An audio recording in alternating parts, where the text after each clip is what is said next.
السلام علیکم اسٹوڈنٹس، آج ہمارا ہسٹری سیکنڈ ایئر کا جو لیکچر ہے اس کا ٹاپک ہے عہد مامون پر ایک سنہرا یا سنہرا زمانہ۔ مامون الرشید کا دور سنہرا دور کہلاتا ہے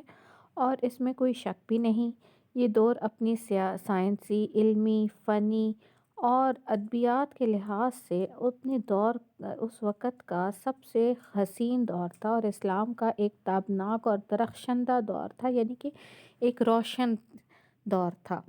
اس دور کی اہم خصوصیات کیا تھیں؟ سب سے پہلا امن و امان ہے۔ عہد مامون کا جو ابتدائی حصہ ہے، اگرچہ اس کے بارے میں اگر ہم دیکھیں تو وہ بغاوتوں، بدامنیوں کا دور رہا، لیکن جو ہی مامون الرشید نے حکومتی باغ دوڑ اپنے ہاتھ میں لی، یعنی کہ فیصل بن ربیع جو ہے وہ اس سے اور باقی جنرلز جو کہ اس کے بیہاف پر لوگوں پر ظلم و ستم کرتے تھے، ان کے بجائے مامون الرشید نے جب اپنے ہاتھ میں ملک کی باغ دوڑ سنبھالی تو ملک میں امن و امان کا ایک نیا باب کھلا، بغاوتیں کچلتی گئیں اور مخالف قوتیں ایک ایک کر کے سرنگوں ہوتی چلی گئی یا ایک ایک کر کے سر جھکاتی چلی گئی۔ تجارتی ترقی، امن و امان، خوشحالی نے لوگوں کو مطمئن اور آسودہ کر دیا تھا۔ ملکی سرحدیں اندرونی اور بیرونی خطرات سے محفوظ ہو گئیں۔ عدل و انصاف، اسلامی نظام حیات میں عدل کو بنیادی اہمیت حاصل ہے اور فرمان الہی ہے کہ جب تمہیں زمین پر غلبہ حاصل ہو تو انصاف کرو۔ مامون الرشید کا عہد عدل و انصاف کے لحاظ سے بھی ایک منفرد حیثیت کا حامل تھا۔ اس کا قول تھا کہ ظلم بغاوتوں کو جنم دیتا ہے، لہٰذا اپنے عہد حکومت میں ظلم و جور اور ناانصافی کرنے والوں کو سخت سزائیں دیتا،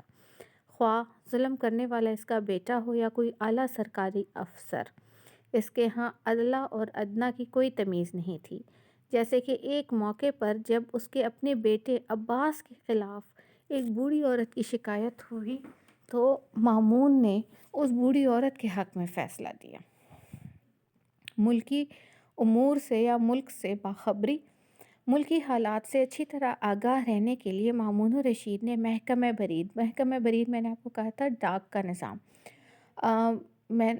کے علاوہ 1700 بوڑھی عورتیں بطور جاسوس مقرر کر رکھی تھیں۔ اب یہاں پر ایک چیز انتہائی توجہ طلب ہے کہ بوڑھی عورتیں جو ہیں وہ ہمیشہ ایک تو اپنے علم اور تجربے کی بنا پر، جو خاص طور پر تجربے کی بنا پر وہ باقی لوگوں سے زیادہ جلدی معاملات کو سمجھ لیتی ہیں، اور دوسری بات یہ کہ بوڑھی عورتیں جو ہیں وہ ان پر کوئی شک بھی نہیں کرتا تھا۔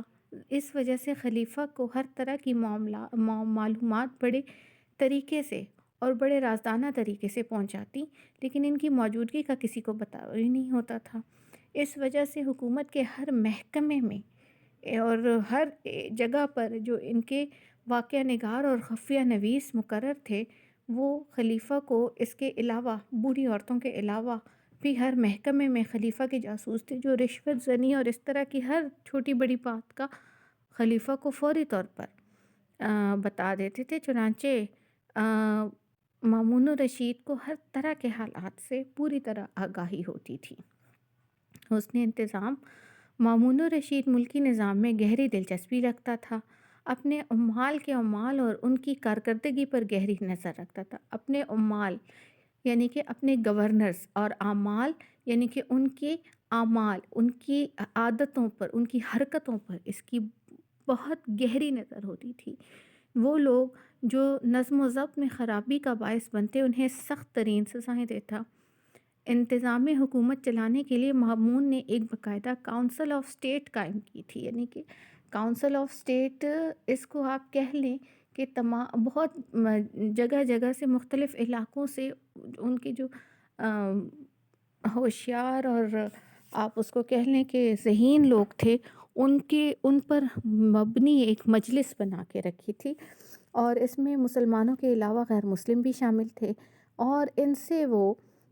ملک میں انتظام چلانے کے لیے ان سے باقاعدہ مشورے کیا کرتا تھا۔ اتوار کے دن وہ صبح سے ظہر تک دربار عام کرتا اور ہر خاص و عام کی فریادیں سنتا اور ان کی داد رسی کرتا۔ ترقی اور خوشحالی، حکومت آزادانہ تجارت کی پالیسی پر عمل پیرا تھی۔ بغداد علمی، ادبی اور تہذیبی مرکز کے علاوہ زبردست تجارتی منڈی کی حیثیت بھی اختیار کر چکا تھا۔ مسلمان تاجر براعظم یورپ، ایشیا اور افریقہ اور چین کی منڈیوں پر بھی چھائے ہوئے تھے۔ شعر و ادب کے لحاظ سے بھی یہ دور کم اہم نہیں تھا۔ مامون کی ماں ایرانی تھی اور اس کی مادری زبان فارسی تھی۔ مامون کے عہد میں فارسی زبان و ادب کو خوب فروغ حاصل ہوا۔ فارسی زبان کا پہلا قصیدہ بھی مامون کے دربار میں پڑھا گیا اور اس طرح فارسی زبان جو کہ اس وقت ختم ہونے کے قریب تھی، ایک دم سے دوبارہ زندہ ہو گئی تھی۔ دینی علوم: مامون نے اگرچہ ذاتی حیثیت سے علوم دینیہ کے فروغ کے لیے بہت کم کوششیں کی، لیکن اتفاق کی بات کہ اس کے دور میں تدوین حدیث، ترتیب فقہ اور تالیف تاریخ اسلام یعنی کہ ہسٹری آف اسلام کے لحاظ سے بھی سنہرا زمانہ ہے، اور ان میں جو اہم نام ان کے دور میں ہیں ان میں ہے امام بخاری ہیں رحمۃ اللہ علیہ، ابن سعد، سفیان بن عینیہ، قاضی یحییٰ، امام احمد بن حنبل رحمۃ اللہ علیہ جیسے مشاعر اسلام ان کے دور میں موجود تھے۔ موسیقی بھی ایک طرح سے اگر دیکھا جائے تو مامون کی زندگی کا جزو تھی، اور ان کے محفلوں میں بڑے بڑے موسیقار اور گویے ہوتے تھے، جن میں اہم نام جو ہے اسحاق موصلی کا ہے۔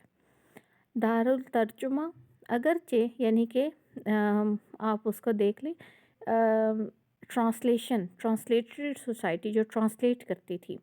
اگرچہ مامون کا کافی وقت ملک میں رونما ہونے والے فتنوں کو ختم کرنے میں صرف ہوا، لیکن اس کے باوجود اس کے دور میں جو اہم کام تھے ان میں تھا مختلف علوم کے تراجم کرنا، جس کے لیے ہارون نے بیت الحکمت قائم کر رکھا تھا، اور ہارون الرشید کے دور میں مامون نے اسے ترقی دی، اور اس میں مسلمان، پارسی، عیسائی اور ہندو مترجمین بھی ان کے دور میں کام کرتے رہے، جس کا کام مختلف قسم کی تصنیف و تالیف یعنی کہ مختلف کتابوں کو ٹرانسلیٹ کرنا، ٹرانسلیٹری سوسائٹی تھی۔ اور اس کے دور میں جو اہم کتابیں ٹرانسلیٹ ہوئیں ان میں بقراط کا ہے، افلاطون، جان لوس، بطلیموس، یہ جو ہیں یونان کے بہت بڑے بڑے فلسفی ہیں، اور ان کی کتابیں اگر محفوظ ہیں اور آج تک دنیا کو پہنچی ہیں مختلف زبانوں سے، تو یہ اصل میں مامون الرشید کے دور کا کارنامہ ہے جب اس نے ان تمام کتابوں کو ٹرانسلیٹ کروایا تھا۔ اس کے علاوہ ان کے دور کے جو اہم نام ہیں جنہوں نے اس کے ترجمے کا کام کرتے تھے ان میں ہیں یعقوب بن اسحاق کندی ہے، یوحنا بن البطریق ہے، یوحنا بن ماسوریہ ہے۔ یہ نام جو ہیں یہ اصل میں